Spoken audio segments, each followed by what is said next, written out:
పాముకు పాలు పోసి పెంచినట్టు తీన్మార్ మల్లన్న అలియాస్ చింతపండు నవీన్ను పాలు పోసి పెంచిందా కాంగ్రెస్ పార్టీ? ప్రస్తుత కాంగ్రెస్ క్యాడర్ నడుమ నడుస్తున్న గుసగుస ఇది. అప్పటి బీఆర్ఎస్ ప్రభుత్వం తీన్మార్ మల్లన్నపై కక్ష కట్టి అతనిపై, అతని క్యూన్యూస్ కార్యాలయంపై దాడులు చేసి జైలుకు పంపితే అండగా నిలబడింది ఇదే కాంగ్రెస్ పార్టీ. అధికారంలోకి వచ్చిన తర్వాత ఎమ్మెల్సీని చేసింది ఇదే కాంగ్రెస్ పార్టీ. గతంలో 2 సార్లు పోటీ చేసి ఓడినా నెత్తిన పెట్టుకుని టికెట్ ఇస్తే కనీస కృతజ్ఞత భావం లేకుండా పార్టీ విధానాలపై, ప్రభుత్వ చర్యలపై బహిరంగ విమర్శలు చేయడం ఎంతవరకు సబబని కాంగ్రెస్ కార్యకర్తల నడుమ నడుస్తున్న హాట్ టాపిక్ ఇది.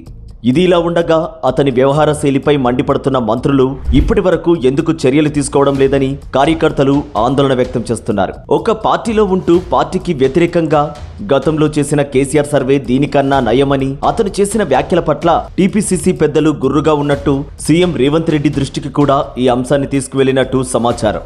అసలు బీసీ సంఘం ఆధ్వర్యంలో నిర్వహించిన సభలో మల్లన్న చేసిన వ్యాఖ్యలు ఇప్పటికే రాష్ట్ర వ్యాప్తంగా దుమారం లేపగా, ఇప్పుడు కాంగ్రెస్ ప్రభుత్వానికి వ్యతిరేకంగా రోజు రోజుకి అతని తీరుపై అనుమానాలు వ్యక్తం చేస్తున్నారు కాంగ్రెస్ కార్యకర్తలు. ఎవరో ఏదో కామెంట్ పెట్టారని ఆ కామెంట్ పెట్టిన వ్యక్తిని కాకుండా ఒక కులాన్ని మొత్తం దూషించడం వెనుక ఎవరున్నారనే అనుమానాలు రేకెత్తుతున్నాయి. అసలు ఆ కామెంట్ నిజమేనా లేక హైప్ కోసం మల్లన్న సృష్టిలో భాగమేనా అనే అనుమానాలు కూడా లేకపోలేదు. పుండు ముదరక ముందే చికిత్స చేసుకోవాలి. ఈ అంశం పార్టీకి గాని, ప్రభుత్వానికి గాని నష్టం చేయకముందే రేవంత్ రెడ్డి దీన్ని చల్లబర్చాలి. లేదా చేతులు కాలిన తర్వాత ఆకులు పట్టుకుంటే ప్రయోజనం ఉండదు.